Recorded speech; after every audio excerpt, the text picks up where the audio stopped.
Hello, everyone, and welcome to House Calls. My name is Lily Jackson. I am the Community and Technology Coordinator for FairCount.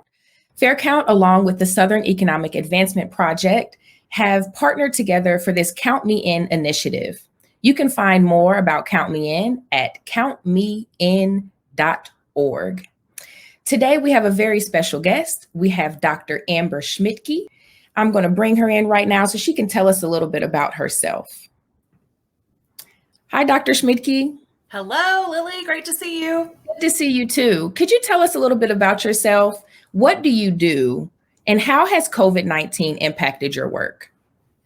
So I am a science communicator and medical educator. When the pandemic began, I was a professor at the Mercer University School of Medicine in Macon, Georgia, and I had previously worked at the Centers for Disease Control and Prevention during the 2009 H1N1 pandemic. So I was in this really unique position where I could kind of speak to all audiences because I knew the public health language and I knew how to educate adult learners. And so that started sort of my COVID outreach effort. And I've transitioned to doing that full time since my family relocated across the country in the summer in support of my husband's military service. So that's what I'm doing full time now, is really trying to educate the public about public health in general, but especially COVID-19, so that they can better estimate their risks and how to avoid them. And so that's kind of in a nutshell what I'm doing. Awesome. Thank you so much. So one of the main things that we've been seeing around this COVID-19 vaccine are people are really curious as to the difference between Pfizer, Moderna, and Johnson & Johnson. Can you speak to the differences between those? Yes. And I think, first of all, I'm so excited to be with you guys because I think it's really important for people to be able to have these opportunities to ask those questions and get answers that, value those questions and are giving them the meaningful answers that they crave and they need to feel confident in these vaccines. So Pfizer and Moderna are kind of like the equivalent of Coke and Pepsi in the sense that they're both basically doing the same thing. They're called mRNA vaccines. And mRNA is a short-lived molecule that we make in our own cells. And what it does is code the instructions for how to make proteins. And so what they're doing in these vaccines is supplying those mRNA instructions to your cells for how to make the COVID-19 spike protein. So it's not giving them the virus. It's just giving them a temporary set of instructions for how to make this one protein. And then your cells produce the spike protein on the outside so that your immune system can see it, recognize it, and be ready for the next time that they see it. With the Johnson & Johnson vaccine, it's a little different. Instead of an RNA vaccine, they use a DNA vaccine. So DNA is not as temporary or short-lived as that RNA molecule. It's more similar to what we have in our own genome. But what they've done is they've taken the gene just for the spike protein from the COVID-19 virus and plugged it into a dead-end adenovirus vector. So what that means is it's a virus that cannot replicate. And the adenovirus is from a family of viruses that usually cause the common cold. So it's not anything super traumatic, and it can't make copies of itself anyway. What it does, though, is like the mRNA vaccines, give those instructions to the cells for how to make the spike protein. So from there, it's very much the same kind of process. Your cells make the proteins, your immune system responds, and you develop immunity. That was one of the most awesome explanations of the difference between these vaccines that I've heard, especially in Georgia, where Pepsi and Coke is a commonly discussed situation. So thank you for that. Sure thing. So we have all heard about what happened with the Johnson & Johnson vaccine. Could you give us an update on that and what's happening after that pause? Yes. So what they found was that there was an elevated risk in especially younger women after getting the Johnson & Johnson vaccine of something called a central venous sinus clot, so a clot inside your brain that's also associated with something called thrombocytopenia. So your blood depends, in order to properly flow or produce clots, if you're having an injury, for example, to make a scab, they rely on something that's in your blood called platelets. And so if those platelets are activating inappropriately, you can get inappropriate clotting that can lead to things like strokes or other problems. If they're not clotting enough, then you can bleed out from a minor injury. So it's really important that that platelet situation be finely tuned and well adjusted. But what was happening, for reasons we still don't fully understand, is that these women were developing these clots inside their brain, but then they were also running really low on those platelets. And so what that means was that even though they were super clotting in this one spot, they had a reduced ability to clot elsewhere. And so that was a potentially dangerous situation. But not just that, the way we normally treat blood clots is by using sort of medications that would prevent clotting. And we don't want to prevent clotting if you've already got a shortage of those platelets elsewhere in the bloodstream. So that's sort of in a nutshell what the problem was. What's interesting is that we were able to detect it at all. This was sort of a needle in the haystack sort of event that happened after the vaccinations.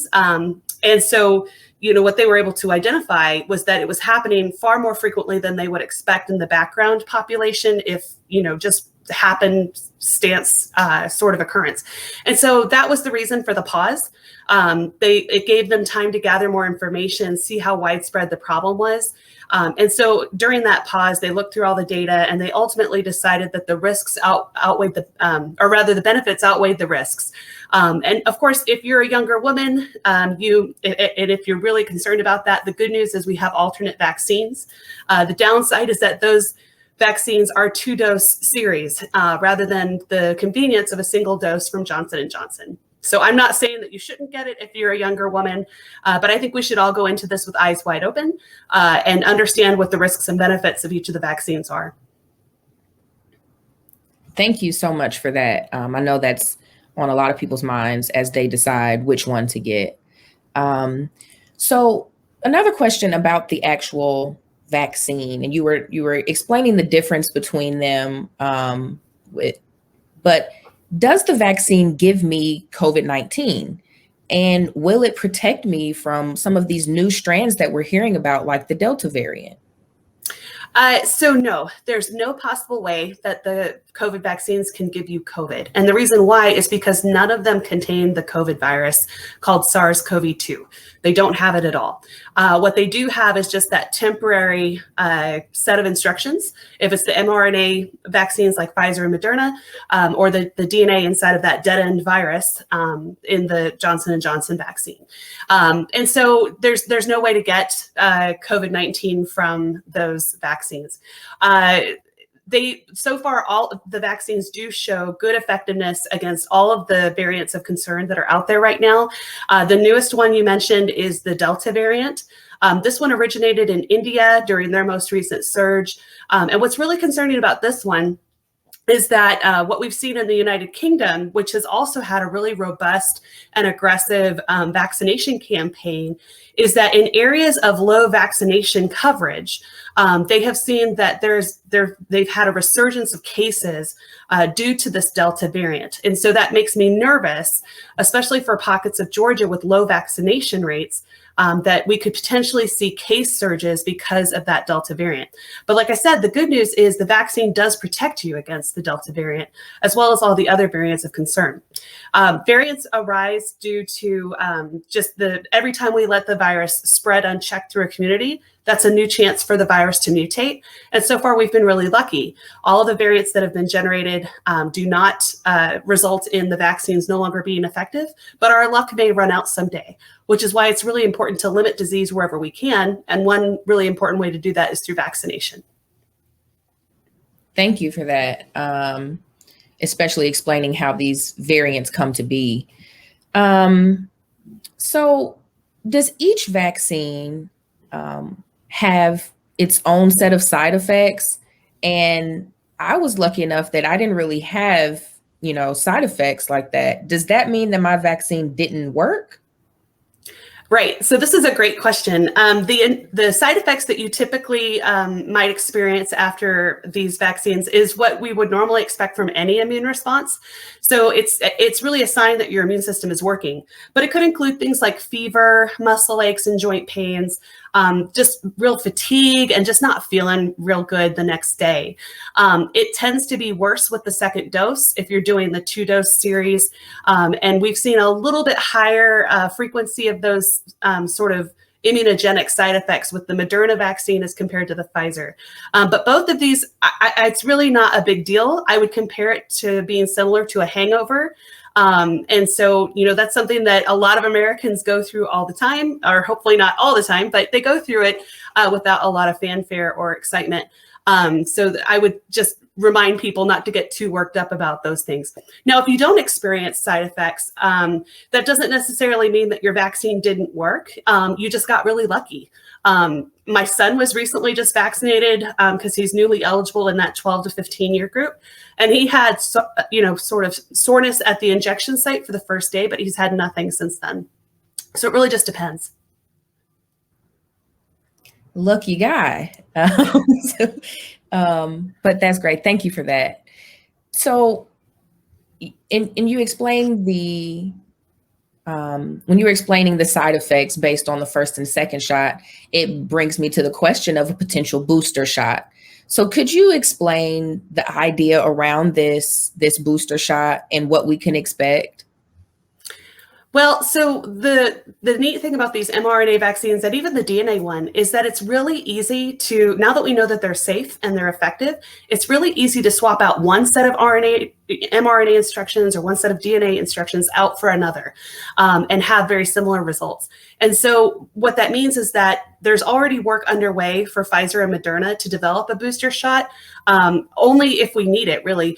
Because like I said, when we let the virus move through our communities, it has new opportunities to mutate. And again, so far we've been lucky that we haven't accidentally generated a mutant that isn't responsive to our vaccine, or that our vaccine isn't responsive to it. But again, that luck may not hold for forever. And so I think it's important for them to be thinking ahead and being ready for that need if it does come up. Now, when it comes to that, let's say this time you got 2 doses of the Moderna vaccine. We anticipate that if a booster shot is needed, you won't necessarily have to get Moderna next time around, and it may not be a 2-dose series next time around. There's a lot we don't know still. But just like you can get a different booster shot of, say, Tdap, which is the tetanus, diphtheria, and pertussis vaccine from the last time you got it to the next time, you can change the pharmaceutical company. You should be able to do that with the COVID vaccines as well. But there's still a lot that we don't know. Awesome. I'm just really looking forward to what we learn about it coming up, and how these booster shots, because we get booster shots all the time. So it's not a new idea to have to get an additional shot. So thank you for that. One of the final questions, but when you were speaking of the Delta variant, you mentioned Georgia's low vaccination rate. What would you say to those who are still hesitant to get vaccinated? And what is the risk, I would say, for Georgia's low vaccination rate? Or will we see ourselves in an India situation anytime soon? What would you say to that? So I still get this question a lot, right? And so you can be hesitant for a variety of reasons. Maybe you're waiting for full FDA approval to be granted. We're expecting that this month for Pfizer, and Moderna just applied as well. Maybe you have questions about long-term side effects. The thing about these vaccines, especially the mRNA ones, is because they're a short-lived molecule, there's very little risk for long-term impacts. And in fact, if we're going to see impacts from a vaccine, it's usually something we'll observe in the first 2 months. But we haven't seen that, even though millions of Americans and millions of people across the world have been vaccinated. So the risk of that doesn't appear to be there. It's good to be cautious, but the data have not shown that that's an issue. So, people can have those concerns, and I encourage them to reach out to their medical provider, who could be a real trusted resource to sound out those concerns, because everybody's medical history is unique. What I would say, though, is I think that the risks of getting COVID-19 are a lot more serious than any risks that are associated with the vaccine. And I especially think of situations like long COVID. That's a lot of us have a lot of life to live, and I want you to be able to live that to the fullest extent possible. I don't want you to be impaired from running or chasing or hanging out with your kids. I want you all to live the fullest life you possibly can. When it comes to the Delta variant, yes, we are in sort of a precarious position in the state of Georgia between the people who have been fully vaccinated and the people who have been previously infected. It's estimated that Georgia's population level immunity is about 50%. And we need to be closer to 70% in order to reach the low end of that herd immunity idea, where enough of us are protected that we shelter those who aren't or can't be vaccinated with our own immunity. And so when you're in that position where you haven't quite reached that, it means you're still susceptible to case surges, hospital surges, and even deaths. And so I do worry that the arrival of the Delta variant and how it has overrun the situation in the United Kingdom, in those pockets where they don't have good vaccination rates, could be a warning sign to us of what could happen here. I think that what America, or Georgia in particular, would experience will be less like what India saw and more like what the United Kingdom is seeing. And the reason why is because we didn't have a lot of vaccines available in India at the start of their surge, whereas a lot of the UK population has been vaccinated. A lot of the American population has been vaccinated. So a future surge, if it does materialize, is going to look and feel a lot different than what we have previously experienced, because a lot of our older folks are protected. This will be a young person's surge if and when it happens. Thank you so much for that. This has been an amazing learning opportunity for me. The way that you explain things in layman's terms is very helpful. And I expect it to be helpful for those that we share this video with. Could you tell people how they can get in touch with you or follow you? I love your digest. If you could tell them how to find you and be able to learn all of these amazing things, that would be really great. Thank you. I'm flattered to know that my explanations have been helpful. That's always the goal and the highest praise that I could ever hope to achieve. You can find me on Facebook and Twitter. My name is spelled for you here on the screen. But the other place is, as Lily mentioned, is I write a digest or a newsletter, and it's amberschmidtkephd.substack.com. But really, if you search for Georgia COVID-19 updates, it should pop right up. And so that's the best way to keep in touch with what I am talking about, what I am seeing in the data when it comes to COVID-19 and issues of public health more broadly. Thank you, thank you, thank you so much. From Fair Count and from SEEP, from this Count Me In initiative, you have been very helpful the whole way through, and we're really excited to have interviewed you for this House Calls. So thank you. Everyone, this has been another episode of House Calls with Dr. Amber Schmidtke. I am Lily Jackson with Fair Count, and Fair Count partnered with SEEP has brought you this Count Me In initiative, this House Call. You can find out more information at countmein.org. Have a great day.